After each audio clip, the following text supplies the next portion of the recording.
जोरात टाळ्या वाजवा.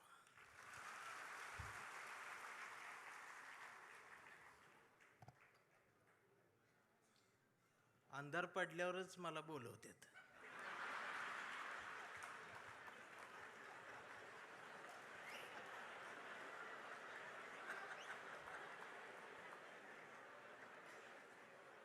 पण अंधार पडल्यावरच उजेडाची गरज असते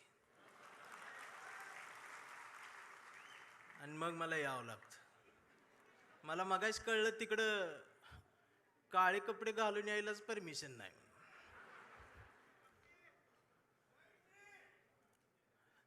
मग मला तर कसं बोलवतील का ते? मी सकाळपासून मला फोन लोक करतात, कुठं आहे म्हटलं शिवसेनेच्या कार्यक्रमात. मला एकाच सुद्धा धाडस झालं नाही कुठल्या शिवसेनेचं.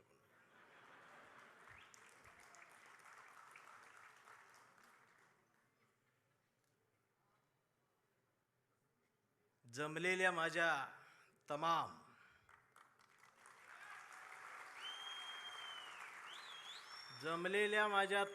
स्वाभिमानी वाघाच्या स्वाभिमानी शिवसैनिकांनो, तुम्हाला मनापासून माझा या सांगली जिल्ह्यातल्या कवठेमंकाळ तालुक्याच्या मातीचा हात जय महाराष्ट्र.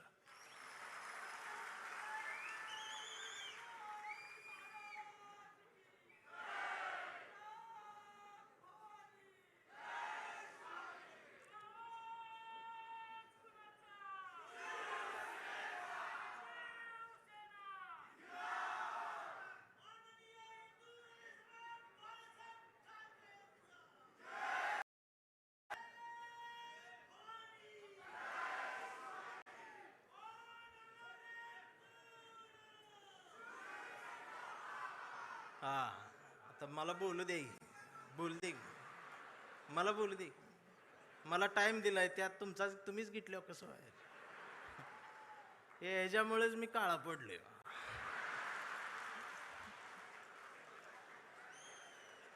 त्यात अजून खरं बोलतोय मी. खरं बोलले की मारत्यात. मी आलोय, मी एक नाही अनेक हुंदके घेऊन आलोय. मी आलोय महाराष्ट्रातल्या मराठी मातीचा हुंदका घेऊन. मी आलोय प्रत्येक मराठी मनाचा एक हुंदका घेऊन. मी धाराशिवच्या मातीचा हंबरडा घेऊन आलोय. आणि गावगाड्यावरती पारावरती बसणाऱ्या म्हाताऱ्यांपासून ते नुकत्याच जन्माला आलेल्या पोरांच्या छातीच्या आत असलेल्या हृदयातल्या ठोक्याचा हुंदका घेऊन आलोय. त्या प्रत्येक ठोक्याचं एक गणित आहे महाराष्ट्रात. शिवसैनिक ही या महाराष्ट्राची शान आहे, स्वाभिमान आहे. आणि मी तुम्हाला आधीच सांगतो,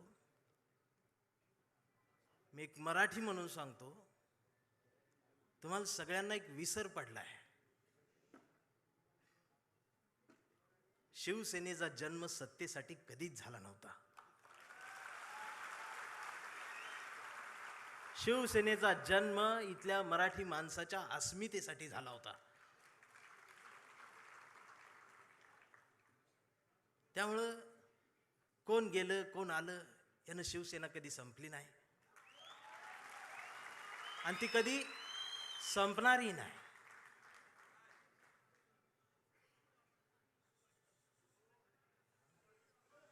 तुम्ही मराठी माणसासाठी लढलात, तुमच्या प्रामाणिकपणाला महाराष्ट्रानं जवळ केलं आणि मग या माय मराठीने ही सत्ता तुमच्या पदरात दिली.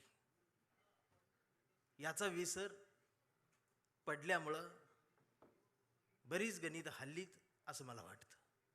त्यामुळं हसा, तुम्ही ओरिजिनल शिवसेनेत आहात. रायगडाच्या पायरीवर मावळ्यांनी सांडलेल्या रक्ताचा साक्षीदार ज्यांना होता येतं त्यांनाच निष्ठा कळत असते आणि त्यांना चवदार तळ्याचं पाणी समजत असतं आणि त्यांनाच भिडेवाड्यातल्या वर्गातल्या सावित्रीनं फळ्यावर गिरवलेल्या पहिल्या अक्षरांचा अर्थ ही त्या निष्ठावंतांनाच कळत असतो. मेंढरांना त्याची किंमत नसते.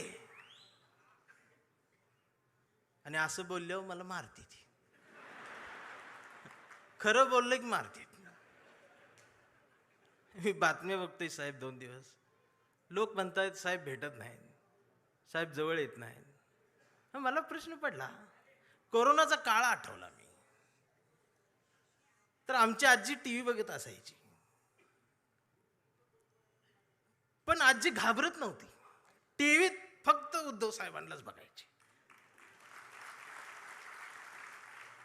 का माहिती आहे? माझ्या आजीला टीव्हीत दिसणारा मुख्यमंत्री तिच्या लेकासारखा वाटला. माझ्या आईला आधार देणारा जवळचा कोणीतरी संकटाच्या काळात आहे ह्या सख्या भावापेक्षाही जवळचा भाऊ वाटला. आणि आम्हाला हा मुख्यमंत्री मामासारखा वाटला.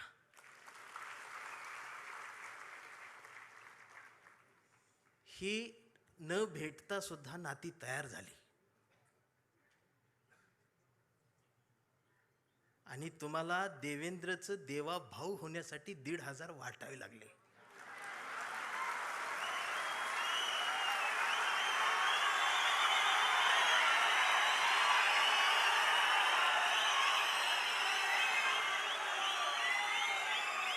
आणि बहिणीच्या ताटात दिलेली मतांसाठी जी ओवाळणी निवडून आल्यानंतर ती काढून घ्यायलाही भाऊ विसरला नाही.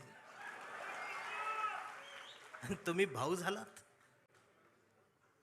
असं बोलल्यावर मला मारते. नाही, ही टीका नाही. माझं त्यांच्यावर बी प्रेम आहे. मी सगळ्यांवर प्रेम करतो. मला ते फार आवडतात, पण ती विरोधी पक्षात असल्यावर जास्त आवडतात. विरोधी बाकावर मला त्यांचं जास्त आवडतं, प्रेम आहे त्यांच्यावर.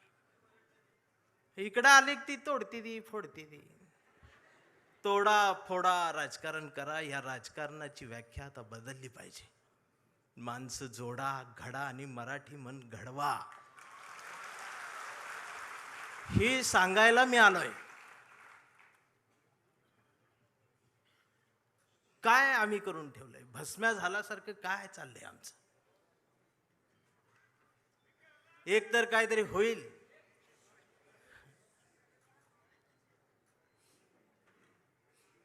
आम्ही 20 मार्काचं नागरिकशास्त्र शिकलेले आहोत. त्यामुळे आम्हाला समजत नाही आमच्यासोबत काय चाललंय. आधी गुवाहाटी, आता जयपूर.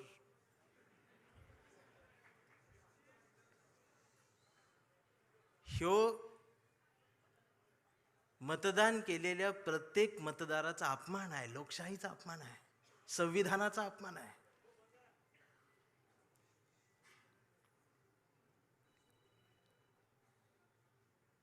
चौकात गेलो तर आज कोण म्हणतंय मी हिंदू, कोण म्हणतंय मी मुस्लिम. आधी 2च होते, बरं होतं. आता त्यात भर पडली, त्यात उपवर्गीकरण झालं. कोण म्हणते मी मराठा, मी चांभार, मी बौद्ध, मी माता, मी ह्या, मी त्या. मग मी मध्ये जाऊन म्हणतोय मी मराठी, मी भारतीय. मग मारत्यात. मग म्हणते हे नवीन काय आलं? मी म्हणतोय मी जुना आहे, कडूनो. आता हे कडू काही शिवी नाही. कडू ही महाराष्ट्रातलं प्रसिद्ध आडनाव आहे.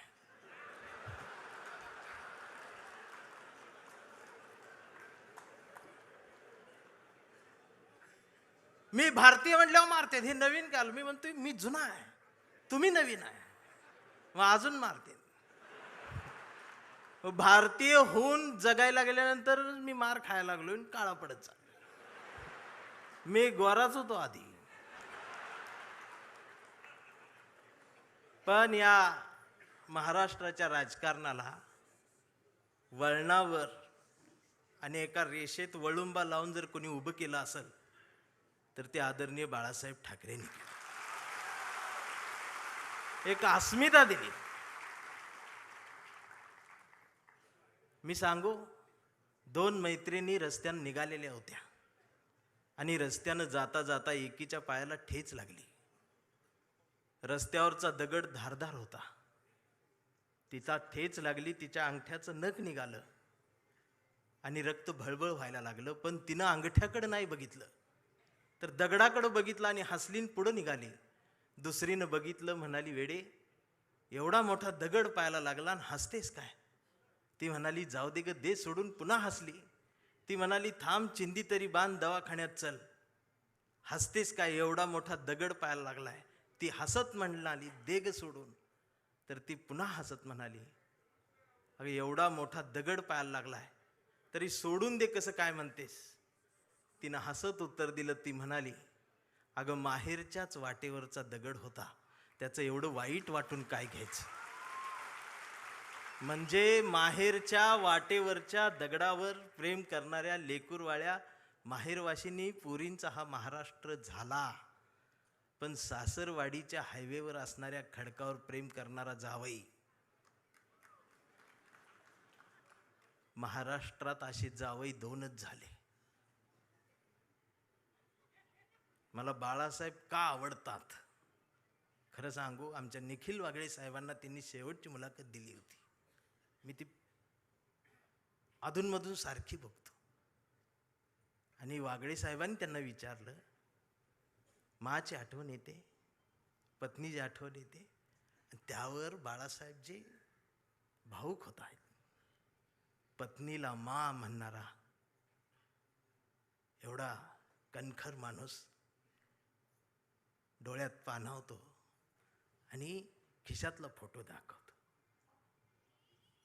हा एक बाळासाहेब. आणि स्वतःच्या पत्नीवर एवढं प्रेम करणारा दुसरा बाळासाहेब महाराष्ट्रात आला आहे, ते म्हणजे बाळासाहेब आंबेडकर. आमचे हे दोन बाळासाहेब मनाला भावतात. शिवसैनिकांनी या 60 वर्षात खूप काय पाहिलेलं आहे. दोन भावांच्या रात्रभर रडून भिजलेल्या उषा सुद्धा शिवसैनिकांनी पाहिल्या.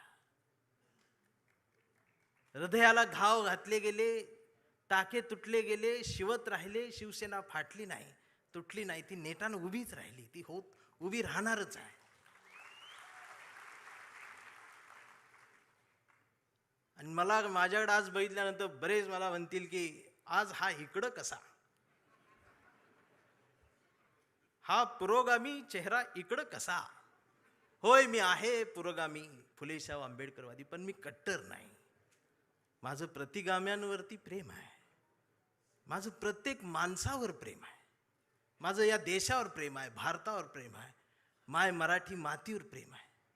आणि मला फोन कोणाचा आलता माहीत आहे? संजय राऊत साहेबांचा फोन आलता.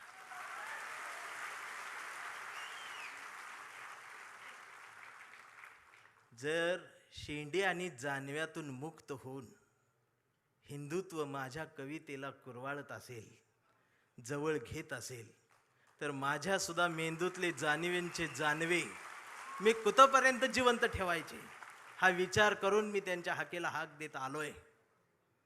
काल ते एवढे बिझी होते दिवसभर, तरी सुद्धा मी प्रवासात असताना मला सारखा फोन, कुठवर आलायस? इथवर आलोय, तिथवर आलोय, असं झालं, तसं झालं, सगळे अपडेट चालू आहेत. आणि रात्री मला भेटली त्या हॉटेलवर. भेटले तर ती वेटर लोक त्या काम करतात, ती कोकणातली मराठी सगळी पोरं. राऊत साहेबांनी एकाला बोलवलं, अरे कसा आहेस? आईची तब्येत बरी आहे का? ती पोरग डोळ्यात पाणावलं. एवढ्या ह्याच्यात सुद्धा साहेबांच्या लक्षात आहे. ते होय म्हटलं, निघून गेलं. साहेब निघाले. माझ्यासोबत आमचे राजेंद्र कांबळे भाऊ माझ्यासोबत आले. ते माझ्या बाजूला थांबले. मी राऊत साहेबांकडे असं एकटक बघतच राहिलो. आणि हे आमच्या भाऊला म्हटलं, कसलं हत्यार आहे रे म्हटली.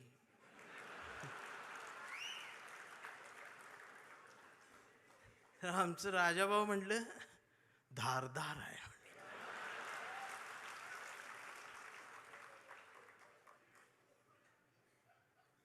वैचारिक शहाणपणाचा विसर आणि घसरण महाराष्ट्राला झाली, ती पुन्हा भरून काढली पाहिजे. प्रबोधनकार ठाकरेंचा वारसा असणारा हा महाराष्ट्र आहे. आदित्य दादा, माझी विनंती आहे, आता एक नव्या पिढीला घेऊन तुम्ही महाराष्ट्र सगळा पिंजून काढा.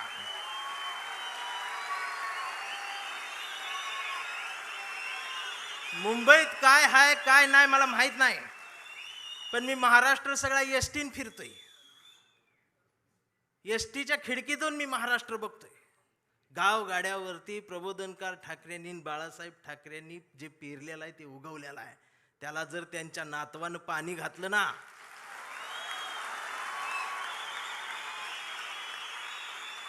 तर एक नवा महाराष्ट्र उभा राहील आणि कुणाच धाडस होणार नाही असं हलायचं.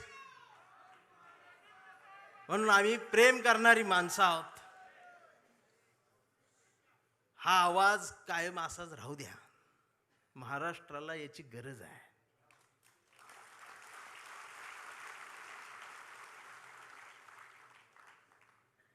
महाराष्ट्राला झाड तोडणाऱ्या माणसांची नाही, झाड वाचवणाऱ्या माणसाची गरज आहे.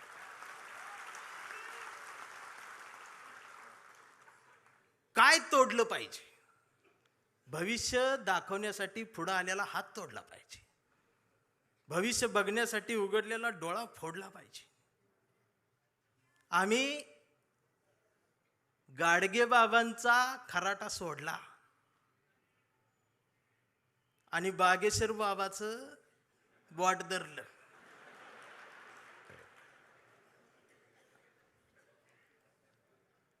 मग बागेश्वर बाबाचं बोट धरलं की खरात बोट तोडतो.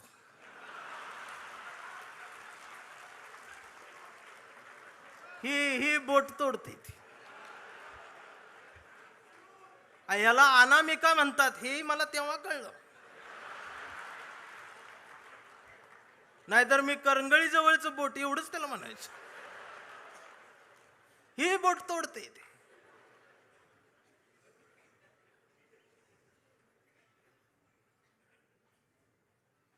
ओशनो जल पिले.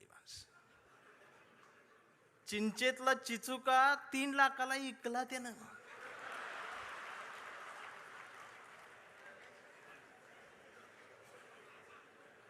म्हणून म्हटलं लय चांगलं झालं गेली ती, लय बरं झालं हिथं नाही ती. आणि प्रबोधनकार ठाकरेंच्या वारशाजवळ ही असली नकोच, ती लांब असलेलंच बरं. मी काल लातूरवरनं यायला लागलोय. मी धाराशिवच्या मातीला स्पर्श करून आलोय. ओम दादा, मी त्यांच्या नावातलं जी राजे आहे ना ती काढून टाका तुम्ही आता. ती राजे निंबाळकरांच्या ओमच्या पुढं हा राजे शब्द शोभून दिसत नाही. हा राजेचा शब्द आमच्या वाजेंच्या राजाभाऊंला शोभून दिसत असतो. इतरांना त्याचा अंदाज येत नाही. राजा भाऊंच्या, मला बोलू दे की नंतर अजून वाघाची डरकाळी बाकी आहे. राजा भाऊंच्या डोळ्यातल्या अश्रूंनी निष्ठावंतांच्या मनावर फुंकर घातली. साहेब,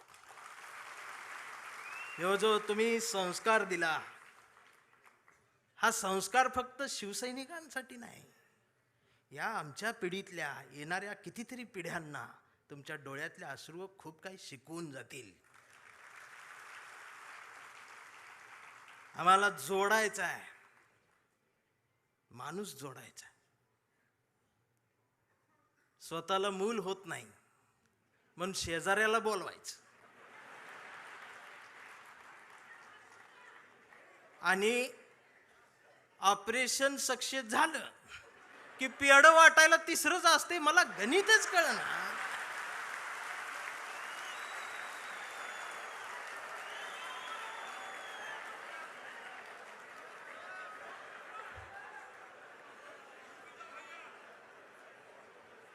आमच्या अंबादास दानवे साहेब आहेत. माणसं जोडा. शिवसैनिक, भीम सैनिक, मान सैनिक, मराठी सैनिक, हिंदी सैनिक, ही सगळी एकत्रित या मातीला गरज आहे स्वाभिमानाची. मी आता पण इथं मिळालो नसतो, मला तिकडं बोलवलं होतं इंग्लंडला. मी जाणार होतो रावसाहेब, पण ते आनंदात होतो, मला आणि बायकोला दोघांना बोलवलं होतं. लय आनंदात होतो, बायकोन 2 ड्रेस मला शिवलं होतं. आणि ती काय केम्ब्रिजला बोलवलं होतं. ती बायको आमची यूट्यूबला रोज केम्ब्रिज टाकून बघायची, ती मला दाखवायची, इथं चहा घेऊ, इथं कॉफी. म्हटलं तू लिहून ठेव, गेल्यावर करू. मी इतका आनंदात होतो, त्या कडूनची भांडणं लागली. कुणाची? अमेरिका, इस्रायल आणि ती इराण. आणि माझा दौरा रद्द, इमानच उडत नाही. मी अजून काळा पडलो. बर, भांडणं त्यांची आणि दंगा इथं. या सोशल मीडिया बघते, बघ आता अमेरिका असं करणार, इराण असं करणार, आता ट्रम्प काय गप बसतोय का, आमचं बी गेलंय, हे आलंय ते आलंय. 15 दिवस यांनी दंगा केला. जेव्हा यांच्या घरातला गॅस संपला,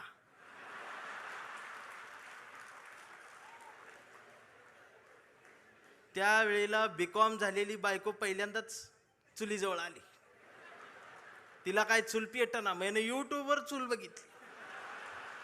त्या युट्यूबवर याला फुकणी गावली, ह्यानं तिला फुकणी दिली. म्हटलं फुकाय, तर ती डोळ्यातनं बघायला लागली. म्हटलं फुकायचं आहे, मग ती अशी फुकायला लागली, सगळा धूर गेला डोळ्यात. मग तिनं अशी फुकणी याला फेकून मारली, याचा गुडगा फुटला. आणि मग ही लंगडत लंगडत ती गॅसची टाकी घेऊन चौकात आला. चौकात 4 किलोमीटरची लाईन. मग दिवसभर उन्हात थांबलं, फुटाफुटान पुढं सरकत गेलं. संध्याकाळी 5 वाजता याचा नंबर आला. आणि ती पुढं नंबर आल्यावर संध्याकाळी ती काउंटरवरची मुलगी म्हटली, DAC नंबर असेल तरच या, 45 दिवसानंतर बुकिंग होईल, 60 दिवसांनी मिळेल. याच्या लक्षात आलं 60 दिवस गुडगा फुटणार. त्यानं असं डोळं झाकलं, गार वाऱ्याची झुळूक आली. मग यो म्हटला, जगाला युद्धाची नाही, बुद्धाची गरज. कधी चुलीत लाकडं गेल्या. अहो, आमचं उपमुख्यमंत्री शिंदे साहेब सुद्धा टीव्हीवर पहिल्यांदाच नाव घेतलं, कधीच नाव घेतलं नव्हतं बुद्धाचं. ते सुद्धा पत्रकार परिषदेत म्हटले, जगाला युद्धाची नाही, बुद्धाची. बायकोन मला बघितलं, म्हणलं हे काय म्हणतात.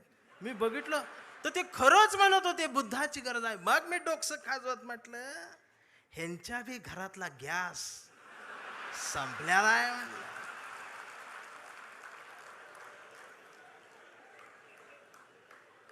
साधना आहे. अहो, काय चाललंय काय आमचं, आम्ही काय घ्यायला पाहिजे. आम्हाला चांगल्याच्या मागे जाता येत नाही. राऊत साहेबांचं काल शब्द इकडे तिकडे झालं, लगेच अश्लील बोलले, हे म्हणले ते. हे फेक अकाउंट काढून ठेवलेत तुम्ही. ती अकाउंट देशपांडे नावानं आणि शिवाय आई बहिणीवर ना. हे देशपांड्यांचा अपमान नाही का महाराष्ट्रात? ही जी जमात वाढवून ठेवल्या ना तुम्ही सत्तेसाठी, ही एक दिवस तुमच्या घरातल्या अब्रूला हात घालल ना, त्यावेळेला तुम्हाला आमच्या आठवणी येतील. खराचं प्रकरण ज्यावेळी टीव्हीवर आलं, महाराष्ट्र हादरला, त्यावेळेला महाराष्ट्राच्या मनात नाही तर अख्ख्या देशाच्या मनात एकच नाव आलं, डॉक्टर नरेंद्र दाभोळकर. खऱ्यापणाने लढणारी माणसं महाराष्ट्रात तेव्हाही होती, आजही आहेत, उद्याही असतील. आणि शिवसेना कायम खऱ्या माणसांसोबत मैदानात आहे, ती उद्याही राहणार आहे, ही संपणार नाही. फक्त माझी विनंती आहे, मला दिसते बरं का, मला काय भविष्य कळत नाही, पण मला दिसते की लवकरच तुम्ही बी सत्तेत आहे. फक्त माझी विनंती साहेब एवढीच आहे, जेवढी गेले ती त्यातलं परत यायला बघत्याल, अजिबात नाही घ्यायची.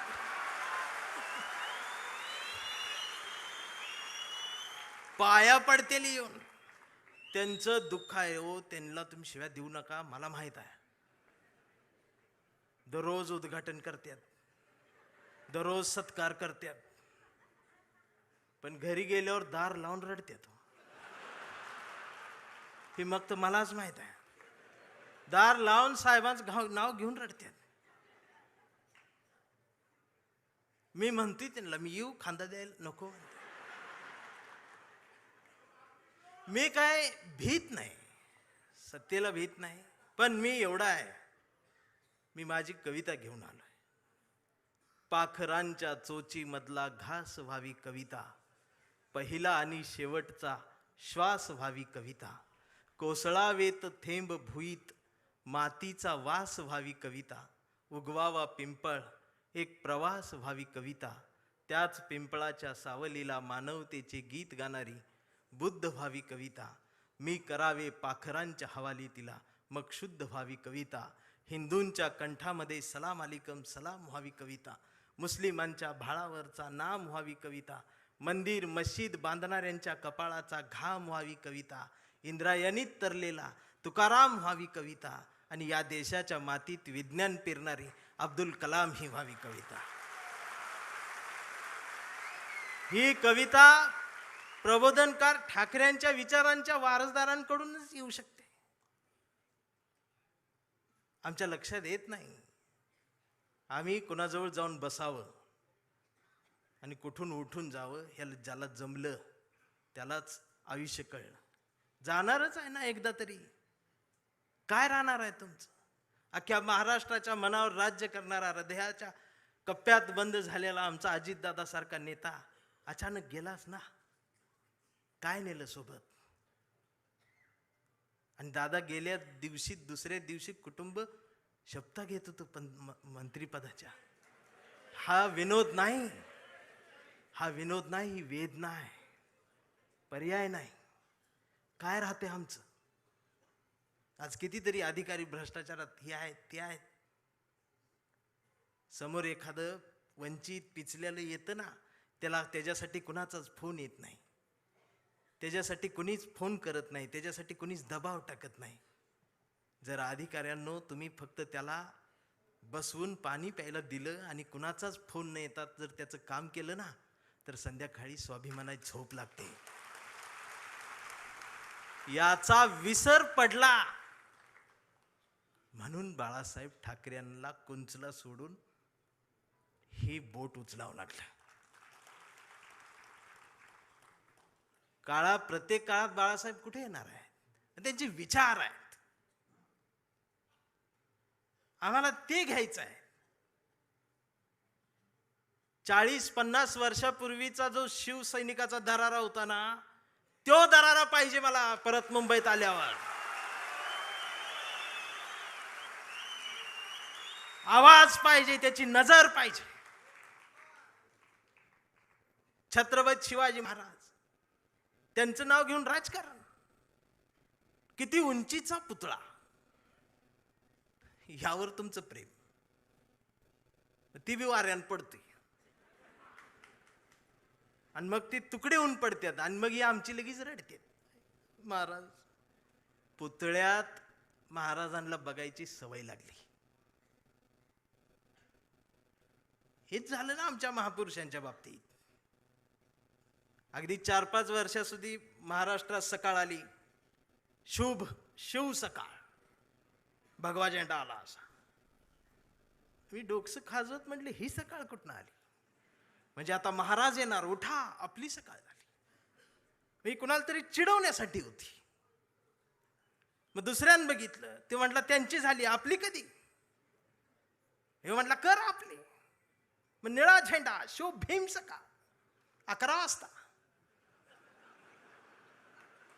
शिव सकाळ, भीम सकाळ, शिव सकाळ, भीम सकाळ. मग तिसरा एक जागा झाला, म्हटलं आमची घ्या, पिवळा झेंडा, शुभ लहू सकाळ. या सकाळ आल्या कारण महापुरुषांच्या पुतळ्याजवळ मेंढरांची गर्दी वाढली.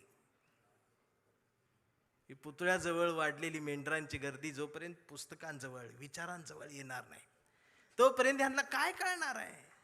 रात्रीचे 1:30 वाजता आमदार शिव्या देते फोन करून त्या प्रकाशकाला. मी ऐकली ती ऐकली. 8 मिनिटात 36 शिव्या आहेत.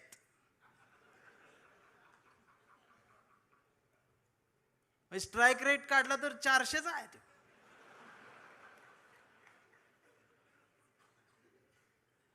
मला त्याचं वाईट नाही वाटलं, पण त्यांच्या घरी त्यांच्या मिसेस आहेत, आई आहे, मुलगी आहे, ही नीट बोलत असेल. आणि बाळासाहेब असते तर मातोश्रीवर बोलवून 400च्या स्ट्राईक रेटनं. बाळासाहेब नसले काय झालं, तुमच्या मनगटात तो विचार आहे ना, तो स्वाभिमान जिवंतच ठेवा. एक गरज आहे. आणि खरं सांगू आदित्य दादा, गावगाड्यावर, शहराच्या चौकात, झोपड्यांमध्ये एक हुंदका आहे, एक हंबरडा आहे, जो राम कृष्ण हरी माऊली म्हणत एखाद्या नव्या ठाकरेची वाट बघत बसलाय.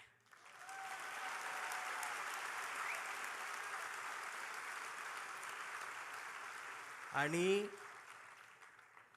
ती पोकळी भरून काढण्याचं काम, भरीव काम आता तुम्ही करायला सुरुवात करावी. हा शिवसैनिकासोबत माझ्यातला भीमसैनिक सुद्धा तुमच्यासाठी मैदानात उतरणार. कुठपर्यंत आम्ही एकमेकांशी भांडत बसायचं? जर शिवाजीनगरमधून समतेचा आणि मैत्रीचा हात, जर माझ्यासाठी दोस्तीचा हात येत असेल, तर आंबेडकर नगरमधून माझा सुद्धा हात मैत्रीचा तुमच्यासाठी पुढे यायला पाहिजे. आणि हा देश संविधानाचा आहे ना, मी हिरव्यांचा आहे, निळ्याचा आहे, ना मी भगव्याचा आहे. मी भगव्याचा आहे. कुठल्या भगव्याचा? मी वारकऱ्यांच्या भगव्याचा आहे. मी बाळासाहेबांनी शिवसैनिकांच्या हातात जो भगवा दिलाय, मी त्या भगव्याचा आहे. मी तो भगवा घेऊन आलोय, पण त्याच्या सोबत मी या देशाचा तिरंगा सुद्धा आज घेऊन आलोय. आणि मला काय करायचं ती करा. या देशाच्या संविधानाला, तिरंग्याला जरी साधं नख लागायचा प्रयत्न जर कोणी केला, तर माझा ह्यो काळा रंग तुमच्यात मिसळून जाईल. आता ही भाषाच कळत नाही यांना, वैचारिकपणच राहिलं नाही. राऊत साहेब लगेच मारतेत, अंगावरच येते, शाईच टाकायला येते शाई. परवा एका कार्यक्रम सुरू करायच्या आधी ती DYSP माझ्याकडे आली, म्हटले भाषण करू नका. म्हटलं काय झालं? काही संघटना तुमच्यावर शाई टाकायला. मी म्हटलं मी लय लांबनं आलोय, करू देते. बाजूला ते कॉन्स्टेबल बघत होत माझ्यावर, ते हसायला लागलं मला बघून. म्हटलं काय झालं, का हसताय? तर म्हटले तुमचं तोंड काळ करणार आहे. मी म्हटलं साहेब बोलू दे 2 मिनिटं. तर ते म्हटले तुमच्या रिस्कवर बोलणार का? मी म्हटलं अहो आम्ही जन्माला येतानाच आमच्या रिस्कवर आलोय.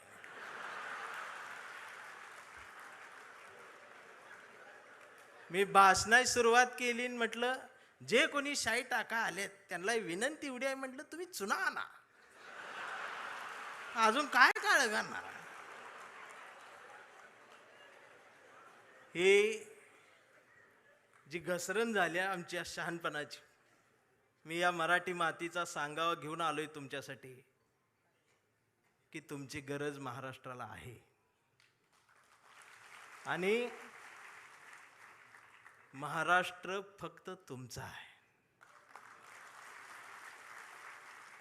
मी आता जास्त वेळ घेणार नाही, कारण आता डरकाळ्या ऐकायच्या आहेत. मी एक कविता घेऊन थांबणार आहे, ज्या कवितेसाठी मला साहेबांनी बोलवले. त्या कवितेत तुडवा ऑपरेशन आहे. कविता आहे कांबळे. आता हा कांबळे कुठल्या एका जातीचा नाही, हा कांबळे भारतीय आहे, हा कांबळे मराठी आहे, हा कांबळे अस्मिता आहे, हा कांबळे स्वाभिमान आहे, हा कांबळे काय काय त्रास होत जातो त्याची कविता आहे.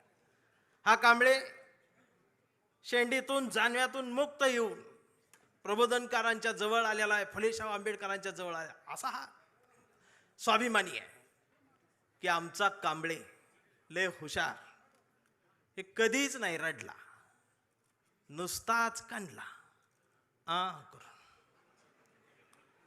कांबळे शाळेत गेला, मास्तरनं फळ्यावर सरस्वती काढली.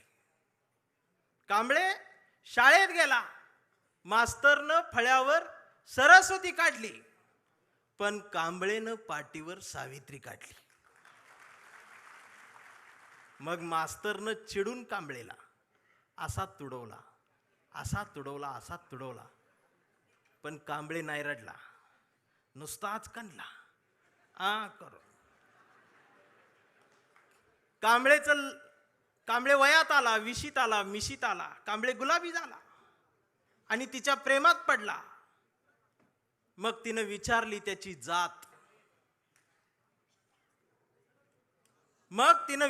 त्याची जात, कांबळे म्हणाला, वेडे मी माणूस, माणूस माझी जात, प्रेमात कसली आली जात.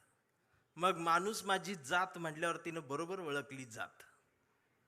मग तिनं बी कांबळेला असा तुडवला, असा तुडवला, पण कांबळे बी हुशार, नाही रडला, नुसताच कांडला करून. कांबळेचं लग्न ठरलं. घरचे म्हणाले मुहूर्त पहा. कांबळे म्हटला पटत नाही, प्रबोधनकार वाचा. नातेवाईक म्हणले सत्यनारायण. कांबळे म्हटला जमत नाही, फुले वाचा. भावकी म्हटली जागरण गोंधळ, बोकाट तरी कापा. कांबळे म्हटला पटतच नाही, गाडगे बाबा वाचा. मग घरच्यांनीच दार लावून कांबळेला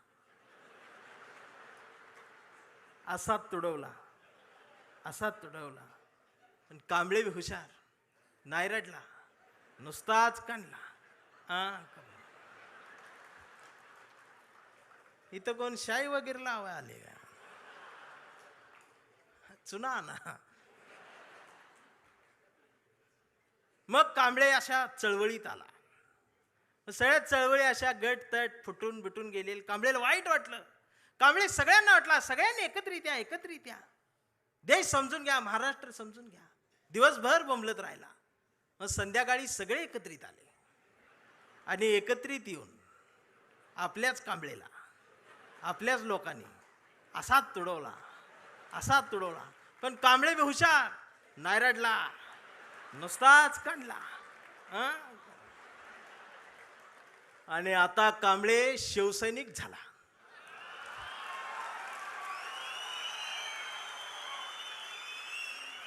आता कांबळे शिवसैनिक झाला, शहाणा झाला, आमदार झाला, खासदार झाला, मंत्री झाला. मग त्याला फोडायसाठी सापळा रचला. त्याला बोलवून बोलवून घेतलं, कांबळे नाही गेला. तो ऐकत नाही म्हणून त्याला मग जेलमध्ये टाकला. तिथं सुद्धा ईडीनं त्याला असा तुडवला, पण कांबळे तिथं बी नाही रडला, नुसताच कांडला आणि असा भगवा फडकवत जेलमधनं बाहेर आला.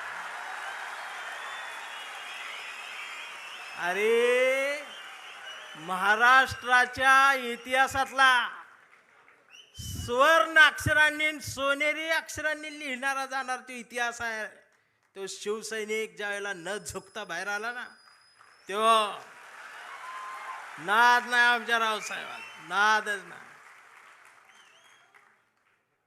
आता कांबळे वयस्कर झाला. त्याच्या परवा ते सोशल मीडियावर येडं झालेले. ते सोशल मीडियावर कोण आहे, निसर्ग चित्र येतं, त्याच्यावर लिहिलेलं असतं 70% डोळे बारीक करा. हे बारीक करतात आणि त्याच्यात येतं स्वामी दिसले पाया पडते. तो 70% डोळे बारीक करून स्वामी बघणाऱ्यांची जमात वाढली साहेब. अजून 30% डोळे उघडे आहेत ना, ती सुद्धा पूर्ण बंद व्हायच्या आधी उघडा, नाहीतर खरात घरात घुसल. आणि असं बोलल्यावर मला मारते. परवा कांबळेच्या मुलानं मोबाईल बघत अर्धा डोळा बारीक करत कांबळेला विचारलं, डॅडा महाराष्ट्र म्हणजे काय डॅडा? स्वाभिमान म्हणजे काय डॅडा? प्रबोधनकार ठाकरे कोण होते डॅडा? फुले शाहू आंबेडकर कोण डॅडा? आणि शिवाजी महाराज खरंच जन्माला आले होते डॅडा? आता मात्र कांबळे पेटला. अरार म्हटला गावभर पेरलं आणि घरातच नाही उगवलं. म्हणून त्यानं दार लावून पोरालाच असा तुडवला. पण चिरंजीव कांबळे हुशार, तो पण नाही रडला. तो दोनदा काढला करून. मग याच्या लक्षात आलं DNA मधनं ही डबल जातोय. विचार ही स्वाभिमानातनच द्यायला लागत असतात. आणि आता कांबळे वेडा झालाय. कांबळे वेड्यांच्या दवाखान्यात आहे. व्यवस्थेने त्याला वेडा ठरवलंय.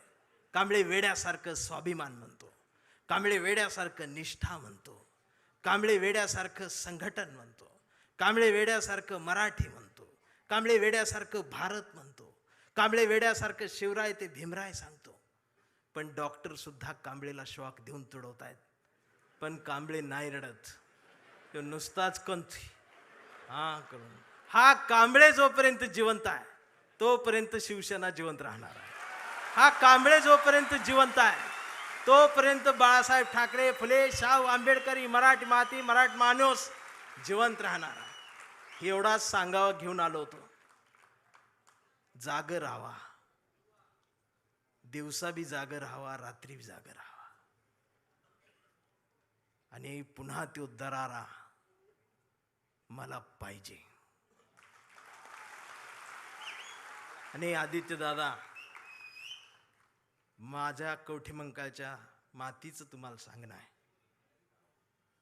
की आता तुम्ही या मैदानात, म्हणजे तुम्ही तसं मैदानात आहेच, या माय मराठी मातीत ब्रँड म्हटलं जातं ना, ब्रँड. त्या ब्रँडला म्हणते शिवसैनिक, ओरिजिनल शिवसैनिक.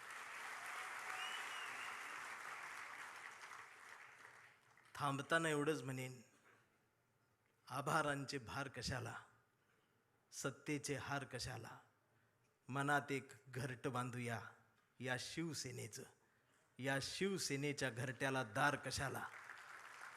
झुळझुळत्या या बाळासाहेबांच्या झऱ्याला आपल्याही स्वाभिमानाचं पाणी देत राहूया.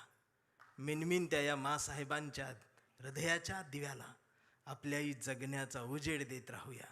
आणि जोपर्यंत ठाकरे घराणं आमच्या मनाला साथ घालत राहील त्याला आयुष्यभर असाच प्रतिसाद देत राहूया.